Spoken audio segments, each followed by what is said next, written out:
Testing, testing. ABC, ABC, 1, 2, 3.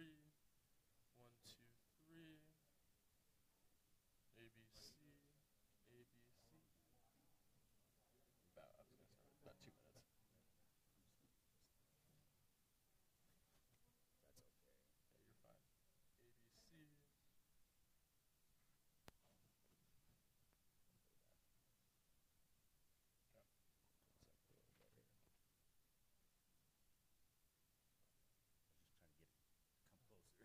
That's what I was trying to do. I know, but sometimes it's here, sometimes it's here. I didn't bring it either. No, I think it should be good. I taught, yeah. Say totality. Totality.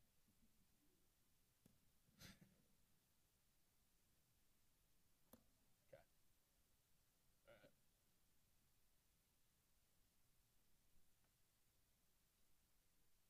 Okay. Everyone sound okay? 1, 2, 3. 1, 2, 3. ABC. 1, 2, 3. 1, 2, 3. Yellow letter, red. Yellow letter, red letter. Okay. All right. Take 2 minutes.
I don't think they're mine. That's all right.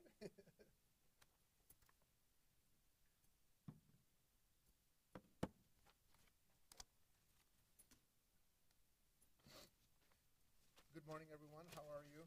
Thank you for coming down to our office today. We are here to share with you our conclusions and findings in relationship to a use of force incident that happened on December 17th of 2020, which involved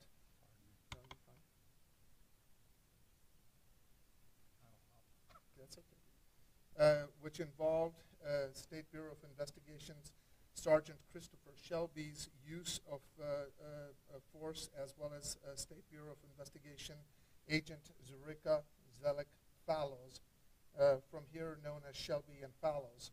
As a result of the use of deadly force against Romeo Jimmy Lopez, pursuant to Utah state law and an agreement amongst our participating agencies, an officer-involved critical incident investigative protocol was invoked, and an investigative task force was called to investigate the use of deadly force, and the investigative task force was led by West Valley City Police Department and the protocol team. I will give you our findings in the factual scenario that led to our conclusions, and we will then subsequently share with you some video that we relied upon. Not all the officers who were there had video. Some of it was turned on later after the fact, which is not relevant to our analysis. There was also some video that was after the incident that was tied to some residents. Since the shooting had already transpired, we did not rely upon that, but we do have it. It was presented to us. And then subsequently, I'll have a couple of stills as well. So on December 17, 2020, and let me just indicate that should additional or different facts subsequently come to light, and the opinions and the conclusions that we have will likewise be different. So here are the facts that our team relied upon. On December 17, 2020, SBI agents with the Violent Crimes and Narcotics Unit were supporting an undercover narcotics operation in downtown Salt Lake City. During the operation, agents observed the driver of a silver 2007 Mercedes-Benz GL 450 participate in a suspected hand-to-hand drug transaction. Agents attempted to conduct a traffic stop on the Mercedes, but it fled. Agents did not pursue at that time. Through investigative means, agents identified the driver as Jimmy Romeo Lopez and learned that he had active felony warrants for fleeing and theft, as well as a history of distribution, weapons charges, aggravated assault, and robbery. That afternoon, SBI agents, three of whom were Sergeant Shelby, Agent Fallows, and Agent Eddington, went to the registered address of the Mercedes at 1864 West Independence Boulevard in Salt Lake City. Sergeant Shelby saw the Mercedes driver in and park nearby. The agents discussed over their police radios various strategies to conduct a high-risk stop and apprehend Mr. Lopez, including waiting him out, boxing him in at that location, following and boxing him in at another location, or using a tracker and boxing him later. During their discussions, Agent Fallows expressed her belief that he would flee based on his history and the events of the day in the day earlier, and also shared the concern that he would run back inside his apartment and possibly barricade himself. As they were waiting, agents saw the Mercedes back out and confirmed that the driver was Mr. Lopez. At that point, the agents followed the Mercedes in an unmarked police vehicles as it traveled through residential neighborhoods south of that address. Initially, Agent Fallows took the lead. After a couple of minutes, Agent Eddington took the lead. Agent Fallows went into another direction. So they were actually going through some neighborhoods, residential neighborhoods at that time. As Agent Eddington later described, the Mercedes appeared to be trying to lose them as it traveled through the neighborhood streets, failing to exit onto any of the neighborhood main roads, which was Redwood Road, which was parallel to all the residential areas to the east. After nearly 5 minutes, the Mercedes was headed eastbound on Zachary Drive, which is approximately 750 north, and approached a T intersection with Morton Drive, which is approximately 1900 west. Sergeant Shelby and Agents Fallows and Eddington quickly moved in at that point to box in the Mercedes. Sergeant Shelby and Agent Fallows angled their police vehicles directly in front of it and blocking its forward lane of travel with their police lights flashing. They came northbound from Morton Drive, and we'll show you that when we go through the video. Agent Eddington blocked it from behind with his vehicle bumper to bumper with the Mercedes. Sergeant Shelby and Agent Fallows quickly repositioned their vehicles further forward, pinning it in. Sergeant Shelby's front passenger corner was adjacent to the front driver corner of the Mercedes, and Agent Fallow's vehicle was behind Sergeant Shelby's vehicle with its rear wheel near the inside corner gutter to the front right of the Mercedes. So that'll become apparent when we show you how they positioned it, and also there's basically, there was a fence that was parallel to it when they came to a stop. Agent Eddington, who was then, of course, behind, exited his vehicle, began yelling at Mr. Lopez to get out of the car, and circled forward with his handgun drawn, so he was in line with the Mercedes driver's door. He also indicated, since the other two agents were in front, he circled also to make sure that if there was any gunfire, he would be out of their line of fire as to avoid crossfire. Agent Fallows quickly got out of her vehicle with her handgun drawn and began yelling commands to, quote, "Show us your hands, hands, hands up, hands," end quote, while Sergeant Shelby also got out of his vehicle with his handgun drawn. So Fallows is here, Shelby is here, and Eddington is on the other side from Fallows' perspective. All three agents wore vests with clear police markings. As Agents Fallows and Eddington yelled commands at Mr. Lopez reversed the Mercedes and accelerated it into Eddington's vehicle, pushing it backwards over several feet. So we'll show you that his car, Eddington's car, has pinned it in from the back. The Mercedes will actually physically move that vehicle after it was put in park. Mr. Lopez then began driving the Mercedes forward with both Sergeant Shelby and Agent Fallows in the roadway in front of him. Mr. Lopez cut to the right, driving the Mercedes up over the curb, over the inside curb to the right of Sergeant Shelby. As he accelerated forward, Agent Fallows was standing directly in front of the Mercedes in the narrow space between her driver's side door and the inside door corner, the inside corner curb, with approximately 8.5 feet between her vehicle and a chain link fence lining the perimeter of the corner residential property. And I just want to kind of pause for a second. When you look at the video, it has a fisheye angle. So the angles, when we initially looked at it, created a distance distortion. So our team, we physically went on and then placed the vehicles with the markings on the street and also the cut marks within the sidewalks as well as the curb and gutter. And that's where we were able to then get the exact sort of distances, if you will. And Agent Fallows began firing his weapon at the Mercedes as it accelerated toward her. Sergeant Shelby, who had moved back towards his vehicle and began to raise his handgun as he looked towards Agent Fallows, also began firing at the Mercedes. The Mercedes maneuvered to the right as it fled, entirely leaving the roadway as it traveled over the curb strip and sidewalk, destroying a chain link fence, went through the inside corner yard. Sergeant Shelby and Agent Fallows stopped firing. All shots were fired in one quick succession. And roughly what we have is about 7 to 8 shots fired by each officer. And as Mr. Lopez accelerated away, he headed southbound on Morton Drive, driving recklessly on the opposite side of the street. Mr. Lopez failed to yield at the stop sign on Morton Drive at 700 North, turned right, which is west, and swung across the lanes of traffic, colliding with a westbound FedEx delivery truck.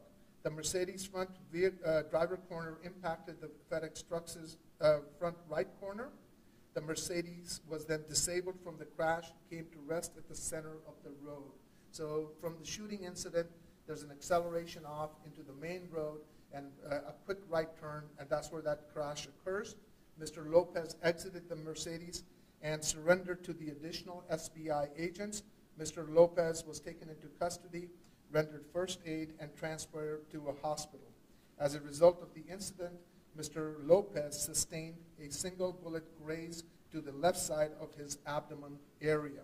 So those are the facts that were presented to us. As I mentioned, also I just need to mention that Agent Fallows and Agent Shelby refused to be interviewed, as is their right to exercise their constitutional rights. Mr. Lopez, who did speak with and was interviewed by following incident, And so because we have charged Mr. Lopez with criminal offenses in connection with this matter, and to preserve his right to a fair trial, we do not include the nature of his testimony in this letter because out of abundance of caution, and also because we can reach our conclusions without compromising those constitutional rights. As we mentioned, all persons accused of wrongdoing are presumed innocent unless and until proven guilty in a court of law. So what I'm going to share with you is a series of videos. There will be a video by Agent Fallows, which will be shown to you at normal speed. Then a video, a dash cam. As I mentioned, Agent Eddington did not turn his video on till after the shooting, but nonetheless, his car had a dash cam that we were able to use to look at, which will be shown to you at normal speed. Then we will show you both Fallows and the dash cam in slow motion as well. And then we'll just end with a couple of stills, and we will be happy to answer other questions. The other thing that I just want to say is that, and I'm going to just go ahead and postulate this at this point, the perspective, as I said, is a fisheye, so it looks distorted, but I want to tell you that we did go there, and here are the parameters I want you to keep in mind. That the front of the Mercedes came to an estimated 15 feet maximum from Agent Fallows, and she stood less than 6 feet from the chain link fence that was there. The distance between her vehicle and the fence was estimated to be approximately 8.5 feet. The width of the Mercedes is 6.2 feet. So I just want you to visually understand that the distance between Agent Fallows' vehicle and where she's standing and the chain link fence is 8.5 feet. The width of the vehicle is 6.2 feet as it comes forward, which is not apparent when you look on the video. And that is important because that is where the crush point is going to be established with no viable opportunity for retreat as that video unfolds, okay? So with that, Ben, would you be kind enough to, let's look at Agent Fallows' video on normal speed if we could. So this is Agent Fallows. She is exiting. Show your hands! Hands! Hands up!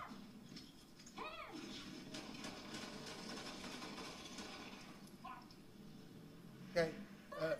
Okay. Ben, I want you to play this one more time again. Now, as this is played, let me again. So now you've seen it one time. You'll notice the suspect vehicle is in front. Shelby's car is to the right. Fallows' car comes in, and it is right at that corner point. And also behind that is Eddington's car, which has come bumper to bumper initially with the suspect vehicle. But that suspect vehicle has moved back and pushed that parked car before it starts its forward acceleration. So one more time at normal speed, Ben. Show your hands! Hands up! Hands! Okay, and you can see that as it comes up, it's not only coming at her, but it's jumping the curb, and then also that pinch point from where she's standing, as I mentioned to you, is 8.5 feet with a 6.2 foot car occupying the middle of that space as it comes forward. Now what we'll show you is the dash cam from Agent Eddington's vehicle at normal speed. This is the vehicle, so before Ben starts this, that vehicle to the right on that lane is the Mercedes, and this is Eddington's dash cam as it comes forward. You can see the white nose of the right corner, which is Agent Shelby's vehicle. And that dark vehicle that you can see on behind that tree is the vehicle from Agent Fallows. So go ahead and play this forward.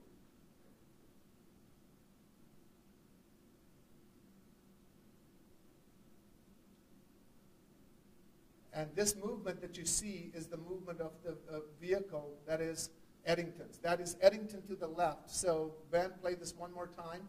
This is Eddington running back to his vehicle again. You'll notice that he comes and parks. He's going to jump out, and he's going to start moving to the left. And right there, the movement starts. This is pushing that vehicle back, and then as it goes forward.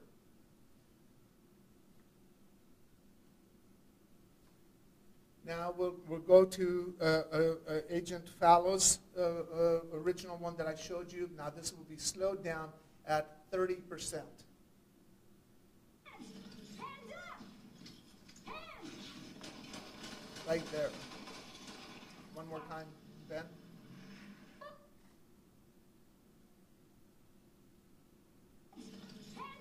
Okay, pause it right there. Okay, oh, sorry, go back. Okay, lay it and pause. And pause, right there. Okay, the reason I wanted to pause here was when I talked to you about the distances. This is a fisheye angle, so it makes the distances seem much more distorted in terms of length. So you'll notice that there are cut marks on the sidewalks, cut marks on the on the curb and gutter. There was also that structural fix on the road. So we were able to use those markings on the road to actually position the vehicles to get our distances. And while the fish camera makes it, the fisheye makes it look wider, that's from where she is standing, but being relative to those marks, where the vehicle is parked, that's where we got the estimation. As you can see, to the left is the fence, and it seems to look much more wider than it is.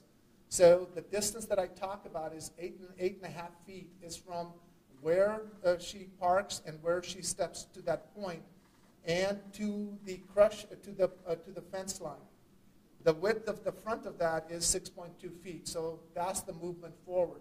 Now, you'll notice also Agent Shelby, who's gotten out of his vehicle, and he will then react to moving backwards.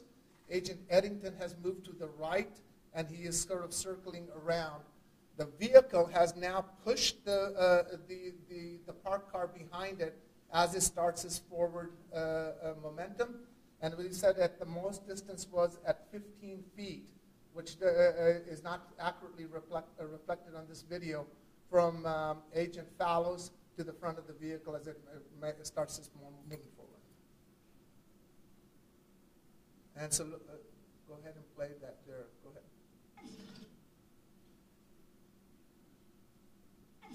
Hands up!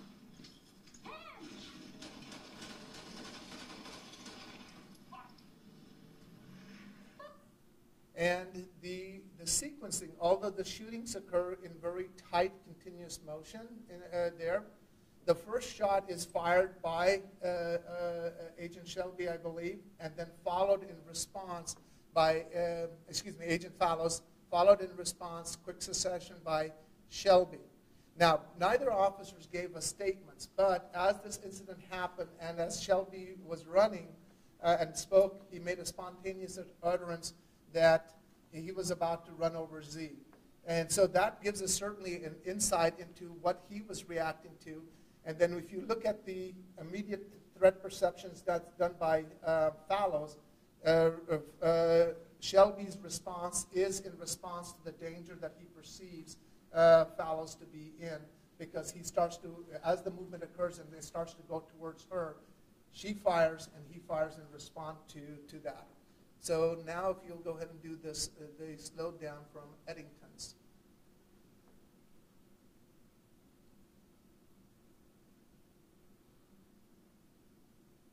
Okay.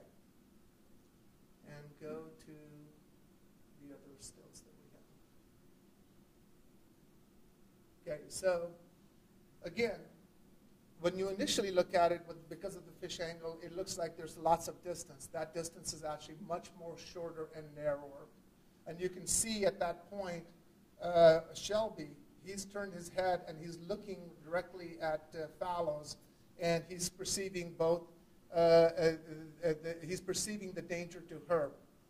And she is at this point raised, she perceives that car coming directly at her. The fence is immediately to the left of her, and that's when she makes the decision to fire her weapon. And I think this is just captures. We wanted to see the relative position of Eddington. Eddington sees the car be pushed, but he's not immediately perceiving the danger. He does not fire his weapon. But once it starts going down, the vehicle is moving now towards Shelby, and from Shelby to Fallows. And it probably would have been absolutely inappropriate for him to file because now he's moving towards a line of fire towards the other two officers. Okay. So with that, go ahead and shut down. So as we looked at all of this, as we said before historically, that our job is to go back to the point of the decision that is made to fire. And when we take both the objective information that we have, the crush point that's created, and we believe that the officer's reaction time and to both the threat and to the cessation of the threat is reasonable, as such that looking at the totality of all the evidence, that both officers would be entitled to the statutory defense of affirmative defense of justification. And we do believe that that was reasonable under the circumstances. Therefore, we declined to file any further charges against the officers. Happy to answer any questions. Go ahead. All right, so you kind of answered this, but typically firing in a moving vehicle is something that's going to get you unjustified shooting. Why is this one different than all the other cases where it was kind of unjustified where officers fired in a moving vehicle? That's a great question, Pat. So, for example,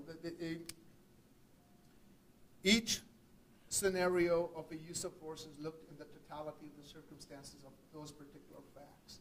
And what was, so certainly if you see a vehicle moving away without you being able to articulate that immediacy of that threat, we generally frown upon shooting at moving vehicles, right?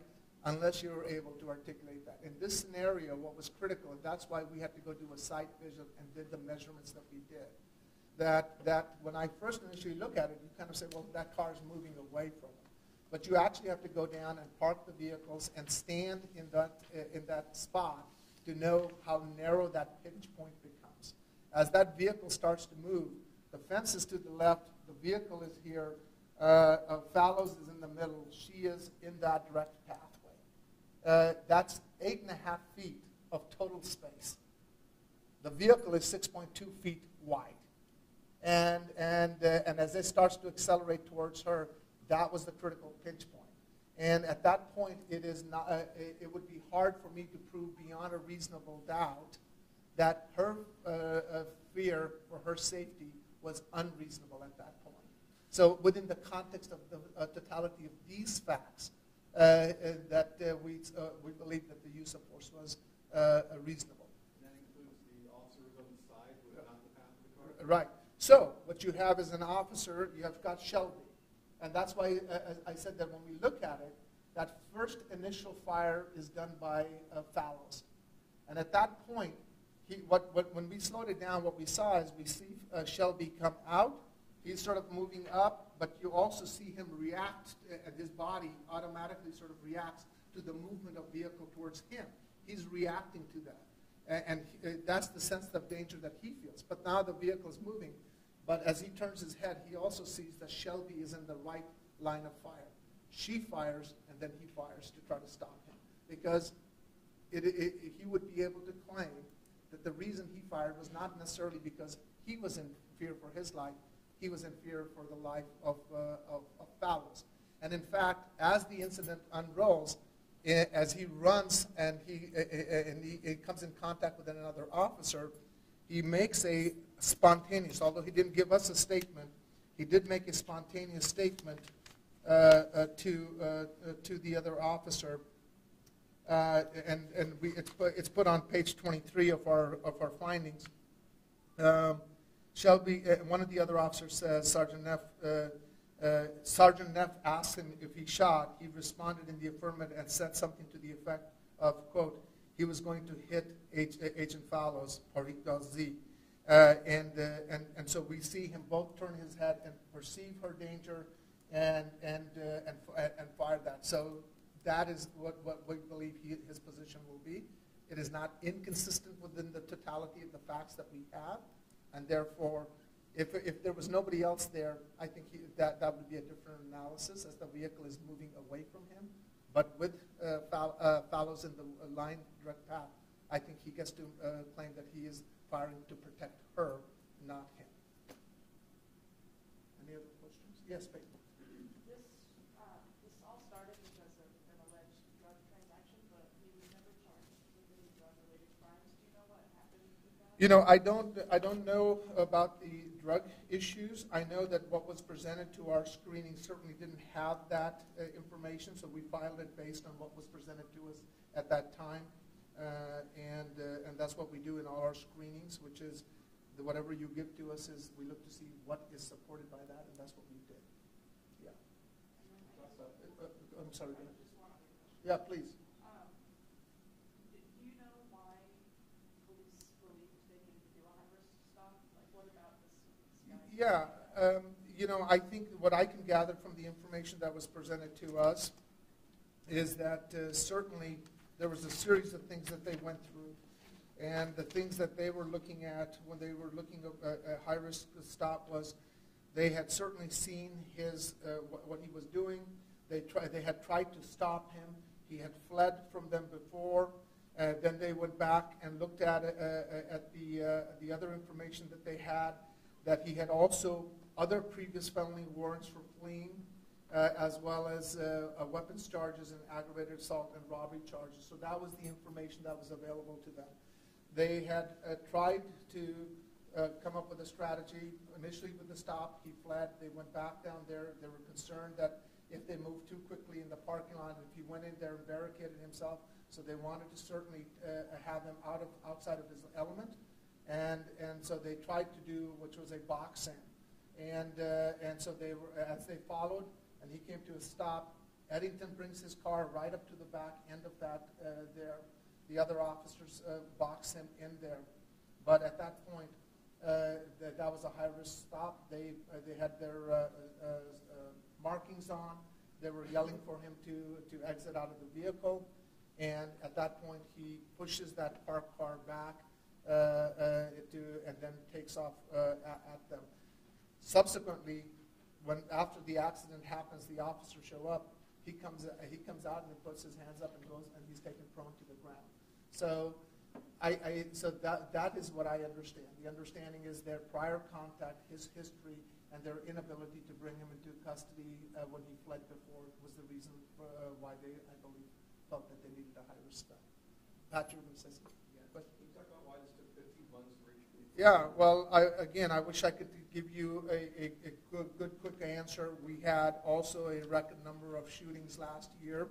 This is where it fell in the queue of things. We're trying to move the most urgent ones that, to the extent that we can, out.